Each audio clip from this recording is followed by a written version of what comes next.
Gold, trusted gold buyers. మీరు తాకట్టు పెట్టిన బంగారాన్ని విడిపించి ఈ రోజు ఉన్న మార్కెట్ ధరకు కొనబడను.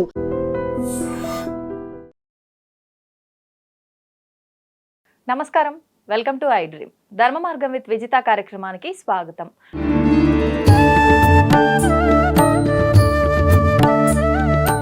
ప్రస్తుతం మనతో పాటు ఉన్నారు శ్రీ గాయత్రి పీఠాధిపతులు ఇటికరాల సుబ్రహ్మణ్య శర్మ గారు. ఇప్పుడు గురువు గారితో మాట్లాడి మరిన్ని విషయాలు తెలుసుకుందాం. మనకున్న సందేహాలన్నింటినీ కూడా నివృత్తి చేసుకునే ప్రయత్నం చేద్దాం. నమస్కారం అండి. నమస్కారం అమ్మా. గురుగారు, శ్రావణ మాసం ఆల్రెడీ ప్రారంభం అయిపోయింది. మనకు శ్రావణ మాసం ప్రారంభం అయిందంటే ఆడవాళ్ళందరికీ కూడా ఈ మాసం అంతా ఒక మంచి పండగ వాతావరణం. అంతే, మగవాళ్ళకి కూడా మేము అనుభవిస్తాం కదా తెలుస్తుంది. ఓ షాపింగ్ అదే అనుకుంటున్నా. అంటే ఆషాఢ మాసంలో అయిపోతుంది కదా షాపింగ్. అయిపోతుంది కానీ అప్పుడు అయింది మర్చిపోతారు వాళ్ళు. మళ్ళీ ఆషాఢం వచ్చాక కొత్త వస్తాయి. ఆషాఢంలో పాత అమ్మేశారు, కొత్త స్టాక్ దిగింది ఇప్పుడు. అంచేత వద్దు, మాకు మళ్ళీ కొత్తవి కావాలంట. అందులోనూ అప్పుడు నార్మల్ ఫ్యాన్సీ పూజలకి పట్టువి కావాలి, స్పెషల్స్ కావాలి. అందులోని లేటెస్ట్ గా ఎవరితేనా పక్కింటి ఆవిడ కొనుక్కు వచ్చిందంటే అబ్బాయి నాకు పాతది అయిపోయింది, అది కొనుక్కుని పని చేయదు, ఇంకా ఇప్పుడు కొత్తగా వచ్చింది కావాలి, కొత్త స్టాక్ వచ్చిందని మొదలు పెడతారు. ఎలాగో మీరు ఇలా స్టార్ట్ చేశారు కాబట్టి ఇంక నేను క్వశ్చన్ కూడా తీసుకోను. నిజంగా ఇలా పూజలు, వ్రతాలు, నోములు అయినాయి అని అంటే ఖచ్చితంగా కొత్త వస్త్రాలు ధరించాల్సిందేనా నుంచే మనం ప్రారంభిద్దాం. ఖచ్చితంగా. ఇప్పుడు నేను కనుక అవసరం లేదని చెప్పానే అనుకోండి, నాకు మామూలుగా ఉండదు నా టార్గెట్ కామెంట్ రూపంలో. అని చేత మనం కామెంట్లను కాసేపు పక్కన పెడదామండి, వాస్తవం మాట్లాడుకుందాం. వాస్తవంగా అయితేనమ్మా ఉండడం మంచిది. నూతన వస్త్రాలు ధరించడం, నూతన వస్త్రాలు ఎందుకు ధరించాలన్న దాని విషయం వస్తే, నూతన వస్త్రాలకి అంటూ ముట్టు మైలు సమస్య ఉండదు. ప్రధానంగా మనం ఏదైనా సరే, ఇదేనే కాదు, వరలక్ష్మి వ్రతం అనే కాదు, మనం ఇంట్లో ఏ శుభకార్యం చేసుకున్నా నూతన వస్త్రాలు అంటాం. కారణం ఏంటి? తడిపారేసిన బట్టలు అనుకోండి, మళ్ళీ ఎవరైనా బయట వాళ్ళు ముట్టుకుంటే అది మడికి పనిచేయదు. అంచేత అదే నూతన వస్త్రాలు అనుకోండి, పట్టు వస్త్రాలు ఒకటి, నూతన వస్త్రాలు ఒకటి. విశేషం ఏంటంటే కనుక, నూతన వస్త్రాలు ఎవరైనా వచ్చి ముట్టుకున్నా ఏం చేసినా అవి ఆచారాన్ని పనిచేస్తాయి అనమాట. అంటు ముట్టు మైలుకి ఇబ్బంది లేకుండా వాటికి ఆ ప్రభావం ఉండదు. అందుచేత మనం ఏ పూజ చేసుకున్నా, సాధారణంగా ఏ పూజ చేసుకున్నా అలాంటి విశేషంగా జరిగేటటువంటివి జనాలతో చేసుకుంటాం మనం. బయట నుంచి వస్తారు, బంధువులు వస్తారు, చుట్టాలు వస్తారు, రకరకాల ప్రదేశాల నుంచి వస్తారు. సో ఇంకా ఆ పరిస్థితుల్లో మనం నేనేదో తడిపారేసుకున్నాను, మడి కట్టుకున్నాను, నన్ను ముట్టుకోకంటే కుదరదు. అంచేత ఏ శుభకార్యం చేసుకున్నా నూతన వస్త్రాలు ధరించాలి అనేటటువంటిది సాంప్రదాయం. ఒక సందేహం అండి, ఇప్పుడు ఇవి తడిపారేసిన తర్వాత ఎవరో తాకుతారు కాబట్టి పనికిరావు, ఆ భావన ఉంటుంది మనకు. మరి కొత్త వస్త్రాలకి తప్పు లేదా? అంటే షాప్ లో ఈ మధ్య కాలంలో అయితే డైరెక్ట్ గా ట్రయల్స్ కూడా వేస్తున్నారు ప్రతిదీ కూడా. అంటే ఇది ఖచ్చితంగా కొత్తది అంటే ఎవరు తాకలేదు, డైరెక్ట్ షాప్ అతను చూపించాడు, నేను తీసుకొచ్చి కట్టుకున్నాను అనడానికి లేదు. అవును, మరి దానికి తప్పేం లేదంటే నూతన వస్త్రము అని దాన్ని మనం ఎలాగా చేయాలంటే కనుక, దాన్ని నిర్ణయం తీసుకోవాలంటే కనుక, ఒక్కసారి తడి పారేసే వరకు అది నూతన వస్త్రం. మనమైనా సరే ఇప్పుడు దీక్షా వస్త్రాలు అంటారు. మేము యాగాలకి యజ్ఞాలకి వెళ్ళాం అనుకోండి, మాకు కూడా నూతన వస్త్రం ఇస్తారు, పంచికండువా లాంటిది. దాన్ని మేము ఏం చేస్తామంటే 10 రోజులైతే 10 రోజులు, 5 రోజులైతే 5 రోజులు అదే పంచికండువాని తడి పారేయకుండా దాన్ని కట్టుకుంటాం. అప్పుడు అది అంటే ఇడిచిన వస్త్రంగా కాదు, అది తడి పారేసే వరకు దీక్షా వస్త్రమే అది. సో కాకపోతే ఏంటంటే కనుక, మనం ఏదైనా మలమూత్ర విసర్జన చేసే సమయంలో కట్టుకోకూడదు, ఆహారం తినేటప్పుడు కట్టుకోకూడదు. మీరైనా సరే, మీరు ఇళ్లలో మీరు వ్రతాలు చేసుకునే సమయంలోనైనా సరే, మీకు అది ఎప్పటిదాకా పనిచేస్తుందంటే కనుక, ఆ బట్టలతోటి మలమూత్ర విసర్జన చేయకుండా, ఆహారం తినకుండా ఉన్నంతసేపే మీకు అది పనిచేస్తుంది, దీక్షా వస్త్రం కింద లేదా కొత్త చీర కింద. అది అలా ఎన్ని రోజుల వరకు? ఇప్పుడు మీరంటే వరుసగా ఒక 10 అనుకోండి, 10 రోజులు. ఇప్పుడు మేము ఈ రోజు ఒక పూజ ఏదో ఉంది, తర్వాత మళ్ళీ ఒక 1 వీక్ తర్వాత, ఇప్పుడు శుక్రవారాలే తీసుకోండి, ఈ శుక్రవారం మా ఇంట్లో పూజకు కట్టుకున్నా, నెక్స్ట్ శుక్రవారం వేరే వాళ్ళ ఇంట్లో పసుపు బొట్టుకు నేను అదే కట్టుకొని వెళ్ళొచ్చా? పక్కన పెట్టి వెళ్ళొచ్చు, అది పనిచేస్తున్నాను. మీకు తడి పారేసి దాకా నూతన వస్త్రం, అప్పటిదాకా మీకు ఆచారంగా పనిచేస్తుంది. కానీ టర్మ్స్ అండ్ కండిషన్స్ చెప్పాను కదా, మలమూత్ర విసర్జన చేయకూడదు, ఆహారం తీసుకోకూడదు. ఈ వ్యవస్థ లేకుండా చేసుకున్నంతసేపు అది మీకు పనిచేస్తుంది. కాబట్టి ఆ రకంగా కొత్త వస్త్రాలు అవి. ఓకే, ఎలాగో వస్త్రాల టాపిక్ అయిపోయింది. మరి వరలక్ష్మి వ్రతం వచ్చేసింది, ఇంకా ఆల్రెడీ శుక్రవారం, మొదటి శుక్రవారం అయిపోయింది, ఆ రోజు చేసుకునే వాళ్ళు చేసుకుంటారు. ఈసారి మనకు 3వ శుక్రవారం చెయ్యాలి అని చెప్పి అంటున్నారు. అంటే పౌర్ణమికి ముందర వచ్చే శుక్రవారము అని అంటే 2వ శుక్రవారం చేస్తాం. ఇప్పుడు ఈసారి 3వ శుక్రవారం చేస్తున్నాం కదా, ఒకసారి దాని గురించి వివరణ. సాధారణంగా మనకి వరలక్ష్మి వ్రతంలో వచ్చే కథే అది.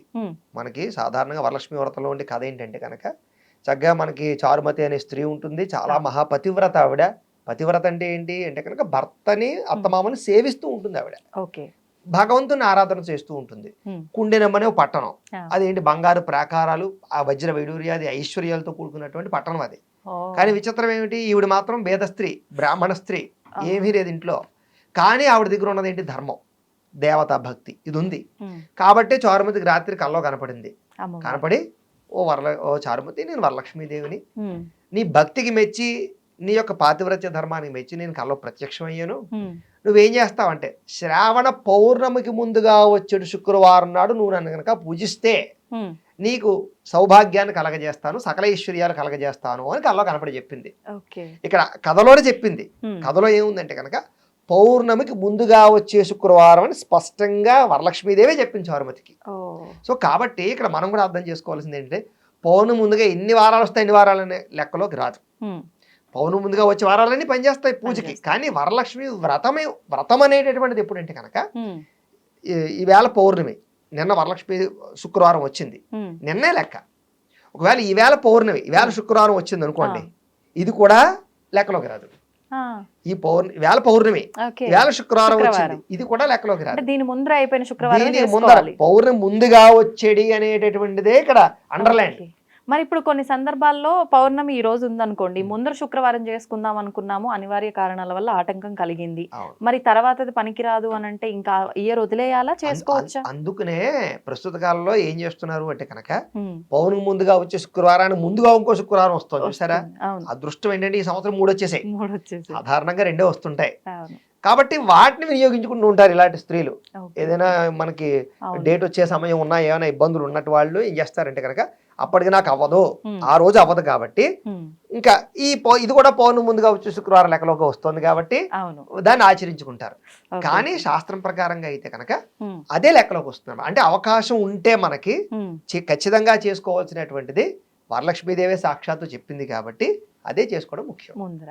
మరి ఇప్పుడు ఈ వ్రతాన్ని ఆచరించాలంటే రకరకాల సందేహాలు, అంటే ముందర తరం వాళ్ళు ఆచరించారా, అత్తమ్మ వాళ్ళ అత్తమ్మ అలా ఎవరైనా ఆచరించారా, లేదు అని అంటే ఎవరికి వాళ్ళు ఆచరించొచ్చా, వాళ్ళకు ఉంటేనే వంతను ఉంటేనే ఆచరించాలా, ఇది ఒక పెద్ద క్వశ్చన్ మార్క్ అయిపోయింది.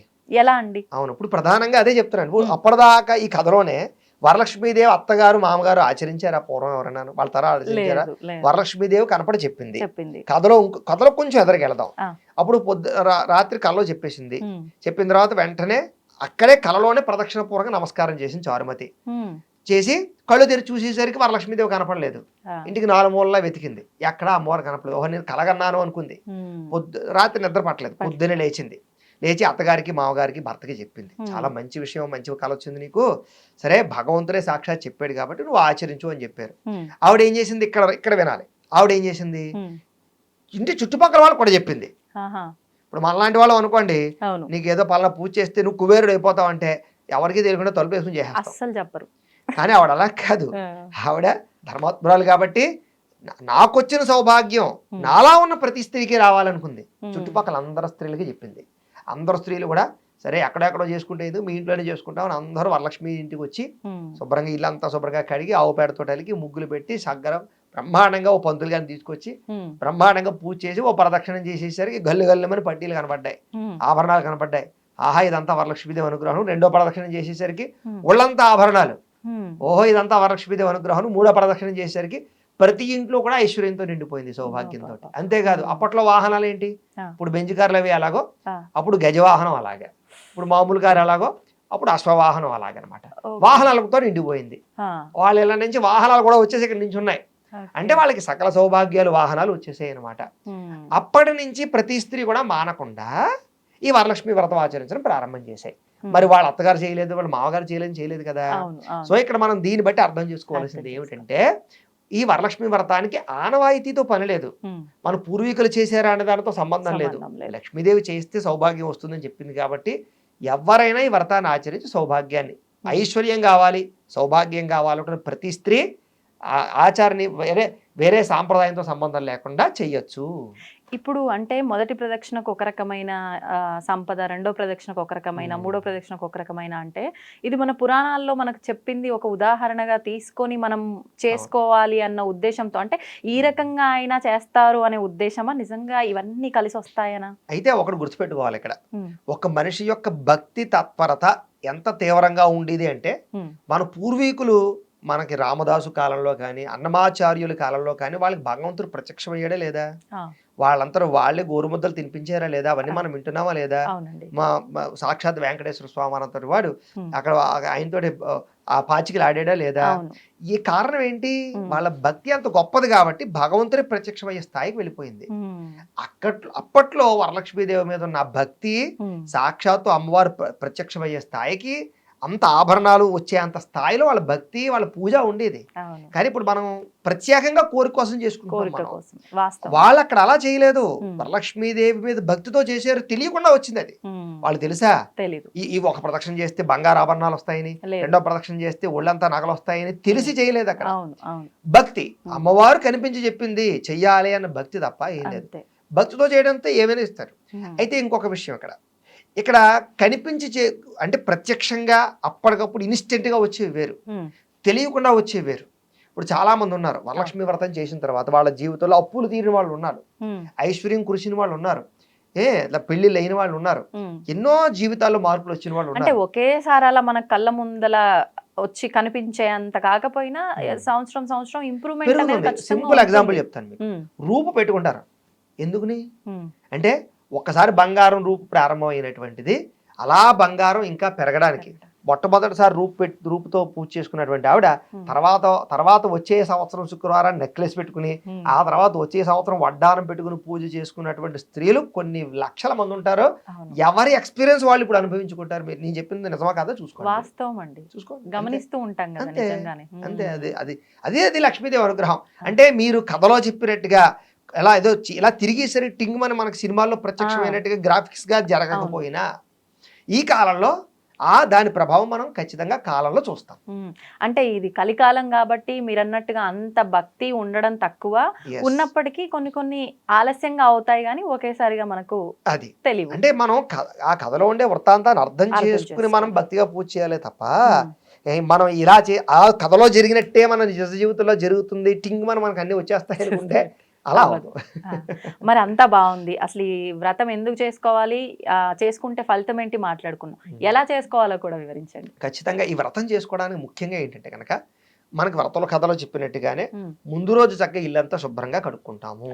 ముఖ్యంగా ఆ దేవతా మందిరం ఏదైతే ఉందో అది చాలా అద్భుతంగా దేదీప్యమానంగా, అంటే లక్ష్మీదేవంతర ఆవిడ వస్తుంది ఎంత రెడీగా. మనం మామూలుగా ఏదో మన ఇంటి చుట్టాలు వస్తారంటే మనం శుభ్రంగా అన్ని తుడిచేసి కడిగేస్తాం కదా, అలాంటిది ఆ సింహాసనం కానీ దేవుడి ఫోటోలు కానీ అక్కడ ఉండేవన్నీ చాలా అందంగా తయారు చేసుకోవాలి. లక్ష్మి ఎక్కడ ఉంటుంది, శుచి శుభ్రత ఉన్న చోట ఉంటుంది. కాబట్టి లక్ష్మీదేవి రావాలంటే మందిరం చాలా కళకళలాడిపోతూ ఉండాలి. కాబట్టి శుభ్రంగా అన్ని సామాన్లు శుభ్రంగా తోముకోవడం. సాధారణంగా అందరూ శ్రావణ మాసం ముందరే శుభ్రంగా క్లీన్ చేసేసుకుంటారు ఇవన్నీ.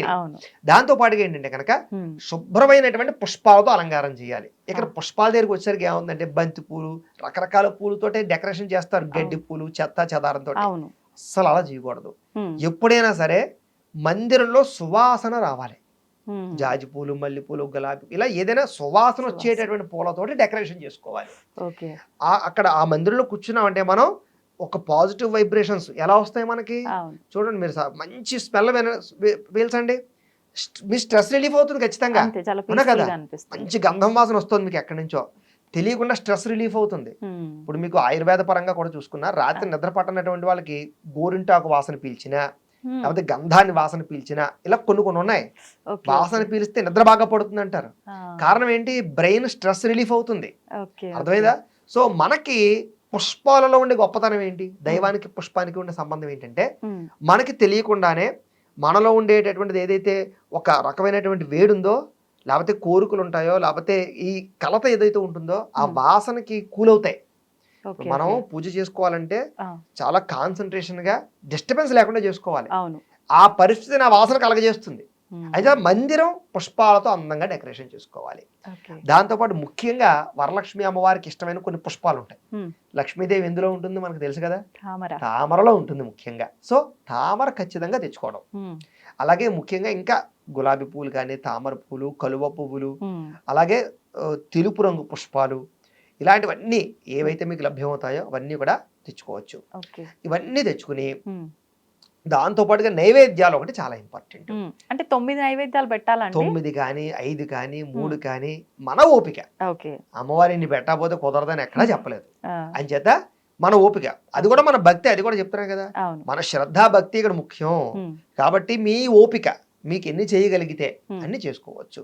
పులిహార, పాయసం, చక్కెర పొంగలి, గారెలు, అరిసెలు, బూరెలు, ఇవన్నీ చేసుకోవచ్చు చక్కగా మీ ఓపిక. లేకపోతే కజ్జికాయలు ఎన్నో ఉన్నాయి, అరిసెలు, అప్పాలు, ఇప్పుడు ఈ నైవేద్యాలు కూడా మీరు చెప్పినట్టు అరిసెలు, బూరెలు ఇవన్నీ అంటే స్వీట్ షాపుల్లోంచి కూడా తీసుకొచ్చి పెట్టేస్తున్నారు, పర్వాలేదంట. అది చెప్తున్నాం కదా, అక్కడ మీ భక్తి అక్కడ అమ్మవారు చూస్తుంది. మీరు కొనుక్కు తెచ్చినటువంటి పెట్టి పరిస్థితి వచ్చింది అంటే కనుక దాని అర్థం ఏంటి, మీరు మీ స్థాయికి తగ్గ చేయలేకపోతున్నారు. ఎవరు తెమ్మన్నారు, లక్ష్మీదేవి చెప్పలే కదా. నువ్వు భక్తిగా ఉత్తి పరమాణం ఉండి పెట్టు, ఏ తిన్నంటుందా నీ వరాణం అంటుందా అంటే నువ్వు నీ స్థాయికి మించిపోయండి, నీ ఓపిక మించిపోయి నువ్వు బయట నుంచి తెచ్చేసి ఇచ్చేస్తే అమ్మవారేం వరాలు కురిపించేయదు. అలానే నువ్వు కాదని చెప్పడం లేదు, పెట్టడంలో తప్పేమీ కాదు. స్వీట్స్ బయట నుంచి కొని తెచ్చుకుని అమ్మవారి నైవేద్య పెట్టడంలో తప్పేమీ లేదు. కానీ అంత అవసరం లేదు. అలా పెట్టకపోతే కుదరదు, 9 పెట్టాలి, 11 పెట్టాలి, లేకపోతే అమ్మవారు అనుగ్రహించదు, పక్కింటికి వెళ్ళిపోతుంది, అది ఇంటికి రాదనే పరిస్థితి లేదు. అదంతా మన ఆలోచన. భక్తి ముఖ్యం. పరవాన్నం పెట్టండి చాలు, అన్నం పరవాన్నాన్ని, పాయసాన్ని, పులిహార చేసి పెట్టండి చాలు, ఇంకేమీ అవసరం లేదు. ఒక స్వీట్, ఒక హాటును. ఇప్పుడు చాలా మంది నైవేద్యాల విషయం అయితే ఒక క్లారిటీ ఇచ్చేసిండ్రు. అంటే నైవేద్యమైన 9, తోరం కూడా 9 కడతాం కాబట్టి తోరం దగ్గరికి వచ్చేసరికి 9 పోగులు అంటే దారాలు ఉంటాయి కదా, అవి 9 ఉండాలి. 5 పువ్వులు, అర్థమైందా మీకు? 5 పువ్వులు 9 దారా పువ్వులతో కలిపినటువంటి తోరాలను కట్టుకుని అక్కడ అమ్మవారికి ఒకటి, మనకొకటి, మనతో పాటు ఎవరైనా ముత్తైదులు పూజ చేసుకుంటే వాళ్ళకి కలిపి తోరాలు కట్టుకుని పూజ చేసుకోవాలి. పూజలోనే తోర గరిద పూజ ఉంటుంది. ఏ పువ్వు కట్టినా పర్వాలేదంటారా? మందార పువ్వులు కట్టుకోవచ్చు, లేకపోతే ఏవైనా కట్టుకోవచ్చు. ఇప్పుడు ఆ తోరం అమ్మవారి దగ్గర పెట్టి పూజ అంతా అయిపోయిన తర్వాత మనం ధారణ చేయాల్సి ఉంటుందా, ముందరేనా? కాదు, పూజ అంతా అయిన తర్వాత మనం తోరం కట్టుకుని కథ వినడం కానీ, కథ వినేసాక తోరం కట్టుకోవడం కానీ చేసుకోవచ్చు. ఓకే. ఇప్పుడు ఈ తోరం కొంతమంది 5 రోజుల తర్వాతే తీయాలి, కొంతమంది 9 రోజుల తర్వాతే తీయాలి అంటారు. అసలు వాస్తవం ఏమీ కాదు, అవసరం లేదు, తర్వాత రోజే తీసేయచ్చు. అక్కడతోటే ఆ తర్వాత రోజు దీక్ష అయిపోతుంది. అది తర్వాత రోజు అమ్మవారిని ఉద్వాసం చెప్పేసిన తర్వాత తీసేయచ్చు, ఇబ్బంది ఏమీ లేదు. ఓకే. ఇప్పుడు అమ్మవారి ఈ పూజకి కొంతమంది అమ్మవారిని చక్కగా నిజంగా అమ్మవారు అక్కడికి వచ్చి కూర్చున్నారా అనే రకంగా అలంకరించుకుంటారు, కానీ కలశం అనేది పెట్టరు. కొంతమంది కలశం ఖచ్చితంగా పెట్టి పూజ చేస్తారు.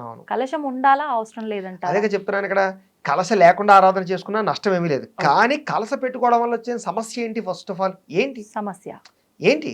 కలశ పెట్టుకుంటే మీకు వచ్చిన ఇబ్బంది ఏంటి? ఫస్ట్ ఇక్కడ ఏమవుతుందంటే అండి, ఈ అనుమానం ఎక్కడ వచ్చిందంటే, దసరా సమయంలో ఏం చేస్తారంటే కలశ పెట్టి పూజ చేస్తారు. అప్పుడు కలశ పెట్టారనుకోండి, దీక్షగా చేయవలసి వస్తుంది వీళ్ళు, కంటిన్యూనిటీ 9 రోజులు. సో అప్పుడు ఏం చేస్తారంటే దసరా సమయంలో కలస పెట్టకుండా కుదిరినప్పుడు పూజ చేసుకుంటారు కొంతమంది, లేదా మూల పూజలు వచ్చాక పూజ చేసుకుంటారు. ఆ సమస్య ప్రతి పూజగా వస్తుంది. కలస పెట్టి పూజ చేసుకుంటారా, కలస లేకుండా పూజ చేసుకోవచ్చా అని డౌట్లు వస్తూ ఉంటాయి. సో వరలక్ష్మీదేవి దగ్గరికి వచ్చేసరికి కలశలోకి వరలక్ష్మీదేవిని ఆవాహన చేస్తాం కాబట్టి కలశ ముఖ్యం. ఇక్కడ మనం ఏం చేస్తాం, పూర్వకాలంలో విగ్రహాలు పెట్టలేదు, మనం చిత్రపటాలు పెట్టుకుంటాం. సో మనకి ఇప్పుడు అమ్మవారి స్వరూపం ఎక్కడ వస్తుంది? కలశలోకి వస్తుంది. కాబట్టి మనం ఏం చేస్తాం, చెంబు పెట్టి కాస్త మామిడి కొమ్మ పెట్టి, కొబ్బరికాయ, జాకెట్ ముక్క, గాజులు పెట్టి ఆవిడే వరలక్ష్మీదేవిగా మనం భావించి ఆ కలశే లక్ష్మీదేవిగా పూజ చేస్తాం. మనం విగ్రహం ఉండదు ఇక్కడ, ఇళ్లలో ఉండదు. సో కాబట్టి కలశ పెట్టుకోవడం చాలా ప్రాముఖ్యత వరలక్ష్మీదేవి పూజకి. పెట్టుకోను అంటే కనుక నష్టమేమీ లేదు, మనకు తోచిన విగ్రహం పెట్టుకోవచ్చు. లేకపోతే ఇప్పుడు డెకరేషన్ చేస్తున్నారు చూసారు మీరు అన్నట్టుగా, అమ్మవారి మోహన్ తెచ్చి రకరకాలుగా డెకరేషన్ చేస్తున్నారు, అలాగైనా చేసుకోవచ్చు. కానీ కలశ పెట్టుకోవడం అనేటటువంటిది శాస్త్ర ప్రకారంగా. ఇప్పుడు ఈ కలశంలో కూడా కొంతమంది నీళ్లు పోసి పసుపు కుంకుమ ఒక నాణెం వేయాలంటున్నారు, కొంతమంది బియ్యము పసుపు కుంకుమ అంటున్నారు. అసలు వేయాల్సింది ఏంటి కలశం? ఇక్కడ ఏమిటంటేనమ్మా, కలశారాధనలో అనేక రకాల ఆచారాలు ఉన్నాయి. ఇప్పుడు నార్త్ ఇండియా ఆచారంలో బియ్యం పోయడం, రకరకాలు వేయడం, ఇంకా అనేక రకాలు వేస్తుంటారు, వాళ్ళు యాలకులు వేస్తుంటారు, ఒక్కొక్క సాంప్రదాయం సుగంధ ద్రవ్యాలు వేస్తూ ఉంటారు. అందులో కూడా మళ్ళీ ముంబై కేసు వెళ్తే ఒక ఆచారం, వెస్ట్ బెంగాల్కి వెళ్తే ఒక ఆచారం, ఢిల్లీ కేసు వెళ్తే ఒక ఆచారం, కలసారాధనలోనే ఉన్నాయి అంటే ప్రాంతీయ ఆచారాలు అవి. కలసారాధన అనేది ప్రాంతీయ ఆచారం. అంచేత మనం ఏదో మనకు నార్త్ ఇండియా వాళ్ళు వచ్చి చేసే పూజలు చూసాం అనుకోండి, ఇవన్నీ వేయాలి. సో మన ఆచారం అంటే మన హిందూ సంస్కృతి, మన సౌత్ ఇండియన్ ప్రకారంగా చూసుకున్నట్లయితే కనుక కలసలో జలం పోయడం అనేటటువంటి మన ఆచారం. కాబట్టి నీళ్లు పోసుకుని మామిడి కొమ్మ వేసుకుంటూ సరిపోతుంది. ఇప్పుడు పైన కొబ్బరికాయ అంటే పీచు తీసిన కొబ్బరికాయని పెడుతున్నాం, కానీ కొంతమంది కొబ్బరి బోండం పెట్టాలి అంటున్నారు. ఏది పెట్టాలంటే కొబ్బరికాయ పెట్టుకోవడమే శ్రేష్టం. కాయ పెట్టుకోవడమే శ్రేష్టం. ఈ కలశంలో నీళ్ళని మనం చెట్లకు పోసుకోవాలా, ఏం చేయాల్సి ఉంటుంది? ఈ పూజ అంతా అయిన తర్వాత నీళ్ళు ఏవైతే ఉంటాయో ఇవి చెట్లకి పోసుకోవచ్చు, తులసి కోటకు పోయొచ్చు, నదిలోనూ పోయొచ్చు, ఎందులోనైనా పోయొచ్చు. కానీ ఎవరైనా తొక్కేటటువంటి ప్రదేశంలో పోయకూడదు. ఓకే. ఇప్పుడు మనం ఏ పూజ చేసినా, ఎలాంటి శుభకార్యం మొదలు పెట్టినా ఫస్ట్ గణపయ్యని ఆరాధించిన తర్వాతే మనం మిగతా అన్ని చేస్తాం. ఈ పూజలో కూడా మొదటగా మనం పసుపు గణపతిని ఆరాధించిన తర్వాతే వ్రతం ఆచరించాల్సి ఉంటుందా? ఖచ్చితంగా. అసలు ఏ వ్రతము చేసినా, ఏ పూజ చేసినా విఘ్నేశ్వర పూజ చేయింది పని చేయదు అని చెప్పేసి భగవంతుడు వరాలు ఇచ్చారు కాబట్టి ఖచ్చితంగా విఘ్నేశ్వర పూజ చేసి తీరవలసిందే. ఓకే. మరి వరలక్ష్మి వ్రతం అంతా అయిపోయిన తర్వాత ముత్తైదులకు వాయనం ఇవ్వందే ఈ వ్రత ఫలితమే ఉండదు అంటారు. ఒక్కసారి దాని గురించి కూడా ఖచ్చితంగా. ఈ వాయినాల దగ్గరికి వచ్చేసరికి అంటేనమ్మా, అంటే మనకి శ్రావణ మంగళవారాలు ఇచ్చేటటువంటి వాయినాలు వేరు, ఈ వాయినాలు వేరు. ఇది కూడా ఏంటంటే కనుక ఇంటి ఆచారాన్ని బట్టి వస్తుంటాయి. వాయినాల దగ్గరికి వచ్చేసరికి ఇంట్లో పెద్దల ఆచారం, వాళ్ళ ఇంట్లో ఎలా ఆచారం ఉందో, ఏవో కూడా ఆచారం ఉందో ఆ రకంగా ఇచ్చుకుంటూ ఉంటారు అనమాట. వాయినాలు అనేటటువంటి దానికి ఇలా ఇవ్వాలనేటటువంటి వరలక్ష్మి పూజకి లేదు. ఇప్పుడు శ్రావణ మంగళగౌరి వ్రతానికి అయితే ఉంది. అంటే మొట్టమొదటి వారం 5, రెండో వారం 10 అలాగే పెంచుకోవడం కానీ, లేదా మొట్టమొదటి సంవత్సరం వరుసగా 4 వారాలు కానీ 5 వారాలు కానీ 5 వాయినాలు ఇచ్చుకోవడం కానీ అనేటటువంటిది శ్రావణ మంగళవారాల్లో ఉంది. ఈ వరలక్ష్మి వ్రతానికి ఇంటి ఆచారాన్ని బట్టి వాయినాలు పెట్టుకునే విధానం ఉంటుంది. ఓకే. ఇప్పుడు అంటే ఈ వాయనం ఇచ్చినప్పుడు ఎవరొచ్చినా ముత్తైదుని అమ్మవారి రూపంగా భావిస్తాం కాబట్టి మనకన్నా వయసులో పెద్దవారైనా చిన్నవారైనా అంటే కాళ్ళకి పసుపు రాయటము, నమస్కారం చేయడము కాళ్ళకి, ఇదంతా ఆచరించాల్సిందే. ఏం చేత చిన్న అయినా సరే. కారణం ఏంటి, మనం వచ్చినటువంటి వారిని ఒక మనిషిలా చూడటం లేదు, సాక్షాత్తు గౌరీదేవిలా చూస్తున్నాం మనం. సో మన ఇంటికి గౌరీదేవి వచ్చింది, యాజ్ ఇట్ ఈస్ గౌరీదేవి, ఇంకేం అనుమానం లేదు. కాబట్టే కాళ్ళకి పసుపు రాయడం, అలంకారాలు చేయడం, చక్కగా వాయనం ఇచ్చి అదే భావనతో మనం ఆశీర్వచనం తీసుకుంటాం ఆవిడ దగ్గర. అప్పటిదాకా ఆవిడ గౌరీదేవే. తీసుకునే వాళ్ళు ఇచ్చేవాళ్ళు ఏదైనా మంత్రం గానీ శ్లోకం గానీ చేసుకోవాలా? వాయనాలకి ఏ మంత్రాలు శ్లోకాలు ఉండవు. ఇస్తేనేమో వాయనం, పుచ్చుకుంటున్నామో వాయనం, అంతే అంతే. ఇప్పుడు ఈ రోజున ఈ వ్రతము ఇదంతా అయితే ఎలాగో ఆచరిస్తాము, మరి అమ్మవారికి సంబంధించి ఏమైనా నామాలు, స్తోత్రాలు ఇలాంటివి ఆ రోజున పారాయణ చేయాల్సినవి ఏమైనా? ఓల్డ్ స్తోత్రాలు ఉన్నాయి లక్ష్మీదేవికి సంబంధించినటువంటివి. కనకదార స్తోత్రం చదువుకోవచ్చు, అష్టలక్ష్మి స్తోత్రం చదువుకోవచ్చు, పాటలు ఉన్నాయి పాడుకోవచ్చు. ఎవరి ఓపిక వాళ్ళది, ఎన్నైనా చేసుకోవచ్చు. ఎన్ని చేసుకుంటే అమ్మవారికి కాదు ఉంటుంది. చేసుకోవాలి, చేసుకుంటేనే. ఇప్పుడు ఏదో మొక్కుబడి పూజ చేసేయడం కాదు, కాసేపు అమ్మవారి సమక్షంలో గడపడం, కాస్త పారాయణ చేయడం. పూజ ఎంతసేపు ఉంటుంది, గట్టిగా అరగంట. చేత మిగతా పారాయణలు కూడా చేసుకుంటూ అవన్నీ చేసుకున్నట్లయితే కనుక దాని ప్రభావం వేరేగా ఉంటుంది.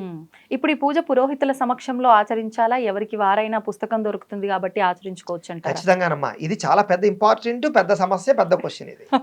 ఇక్కడ ఏమవుతుందంటేనమ్మా, వరలక్ష్మి వ్రతం దగ్గరికి వచ్చేసరికి ఖచ్చితంగా భక్తి ఖచ్చితంగా ఉంటుంది, శ్రద్ధ ఇంకా ఎక్కువ ఉంటుంది, సాటిస్ఫాక్షన్ చాలా ఇంపార్టెంట్ ఇక్కడ.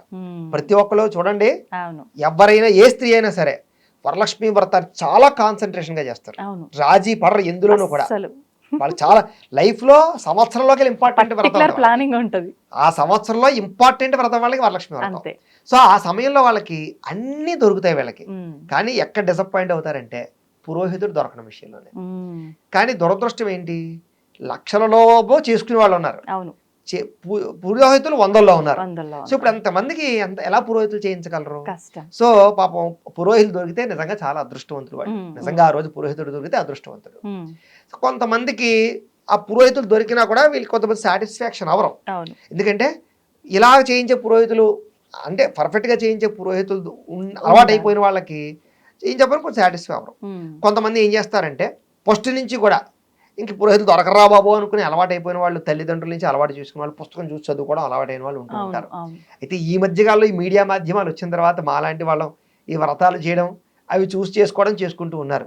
సరే, ఏది ఏమైనా కూడా పురోహితులు వచ్చి చేస్తే శ్రేష్టం. చాలా ఇంపార్టెంట్ గా బ్రహ్మలేని పూజ పనిచేయదు అని కదా. అంచేత ఉండడం మీకు ఇంకో చాలా మంది ఏం చేస్తారంటే ఉమ్. పురోహితులు దొరికిన అవకాశం ఉన్నా కూడా ఆ డబ్బులు ఇవ్వాలనో లేకపోతే ఆయన వచ్చే టైం కుదరదనో రకరకాల కారణాల చేత చదివేసుకోవచ్చులే లేకపోతే ఏదో వీడియో చూసి చేసేసుకోవచ్చులే అనుకుంటూ ఉంటారు. ఉమ్. అది చాలా పొరపాటు. ఓకే. ముఖ్యంగా మీకు పురోహితుడు దొరికితే అవకాశం ఉంటే ఫస్ట్ పిలుచుకోవడం. ప్రిఫరెన్స్ అదే ముఖ్యం. ఏం చేత బ్రాహ్మణ పూజ ఉంది ఆ రోజు. ఉమ్. ఇక్కడ వరలక్ష్మి వ్రతంలో ముఖ్యంగా కథలోనే చెప్పాడు, ఆహా. పూజ చేయించినటువంటి బ్రాహ్మడికి దక్షిణ తాంబూలాలు ఇచ్చి ఆశీర్వచనం చేసి వాడితో భోజనం చేయమని. సో నాన్ బ్రాహ్మిన్స్ అనుకో భోజనం చేయరు ఇంట్లో కాబట్టి స్వయం పాకం ఇస్తారు. దాని బదులు ఉమ్. ఉమ్. వస్త్రాలు అవి కూడా వస్త్రదానం అదే చేసుకుంటారు. అవును. సో అక్కడ వరలక్ష్మి పూజకితో పాటుగా బ్రాహ్మణ పూజకి విశేషం ఉంది అక్కడ. ఉమ్. సో బ్రాహ్మణుడు దొరికాడంటే మీకు వరలక్ష్మీదేవి అనుగ్రహం కలిగినట్టే. ఓకే. మరి ఇప్పుడు ఇంతకీ అమ్మవారు లక్ష్మీ అమ్మవారి ఆరాధన అనగానే ఎక్కువగా మనం సాయంకాలంలోనే పూజ చేస్తూ ఉంటాము. అవును. దీపావళి టైంలో కానివ్వండి అవును, మామూలుగా. అవును. ఈ రోజున మరి ఈ వ్రతం పొద్దున్న ఆచరించాలా సాయంత్రం అదే ఆచరించాలా? చెప్తాను, ఈ వ్రతం ఆచరించడానికి సాయంత్రం దాకా ఉపవాసం ఉండవలసిన అవసరం అయితే లేదు. ఓకే. ఉపవాసం ఉండగలిగి చేస్తాను అనుకున్న వాళ్ళు ప్రదోషకాలలో చేసుకోవచ్చు. ఇక్కడ సమస్య ఏమిటంటే ఉపవాసం ఏమీ తినకుండా ఉండాలి కాబట్టి ఆ. అంతసేపు ఉండలేకపోతున్నారు కాబట్టి అందరూ ఉదయాలే చేసేసుకుంటున్నారు. కూర్చోండి. కుదరక ఉమ్. చాలా మంది.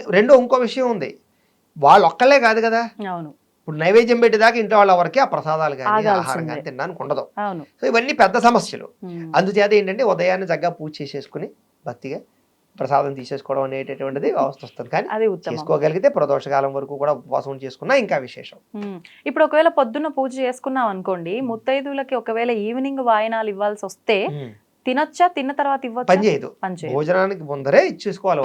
ఆయన ఇచ్చుకున్న తర్వాత భోజనం చేయాలి. ఓ. అంటే వ్రతం యొక్క కాన్సెప్ట్ అక్కడితో కంప్లీట్ అవుతుంది. కంప్లీట్ అవుతుంది. ఉమ్.